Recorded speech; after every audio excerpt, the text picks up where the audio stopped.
ইসরায়েলের সঙ্গে যুদ্ধ পরিধি বাড়াতে চায় না তেহরান, তবে যে কোনো হামলার আনুপাতিক জবাব দেবে বলে মন্তব্য করেছে ইরানের প্রেসিডেন্ট মাসুদ পেজেশকিয়ান। সোমবার তুরস্কের প্রেসিডেন্ট রিসেপ তাইয়েপ এরদোয়ানের সঙ্গে এক ফোনালাপে পেজেশকিয়ান এ মন্তব্য করেন বলে জানিয়েছে ইরানের রাষ্ট্রীয় সংবাদ সংস্থা। সিএনএনের প্রতিবেদন সূত্রে জানা গেছে, ফোনালাপে পেজেশকিয়ান বলেন, ইসরায়েলি আগ্রাসনে ইরানের বেসামরিক নাগরিক, বিজ্ঞানী ও সামরিক নেতারা প্রাণ হারিয়েছেন।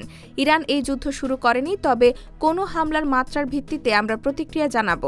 তিনি আরও বলেন, যুক্তরাষ্ট্রের সঙ্গে পারমাণবিক আলোচনায় ইরানের অংশগ্রহণ নির্ভর করছে আঞ্চলিক দেশগুলোর ওপর ইহুদিবাদী সরকারের আগ্রাসন বন্ধের ওপর। তুরস্কের রাষ্ট্রীয় বার্তা সংস্থা জানায়, ফোনালাপে প্রেসিডেন্ট এরদোয়ান পেজেশকিয়ানকে বলেন, আঞ্চলিক উত্তেজনা কমাতে এবং পারমাণবিক আলোচনায় ফেরার ব্যাপারে তুরস্ক গঠনমূলক ভূমিকা রাখতে প্রস্তুত। এদিকে G7 সম্মেলনের ফাঁকে কানাডার প্রধানমন্ত্রী মার্ক কার্নির সঙ্গে এক বৈঠকে ইরানকে আলোচনায় ফেরার আহ্বান জানিয়েছেন যুক্তরাষ্ট্রের প্রেসিডেন্ট ডোনাল্ড ট্রাম্প। তিনি বলেন, ইরান এই যুদ্ধে জিতছে না, তাই দেরি হওয়ার আগেই তাদের আলোচনায় বসা উচিত।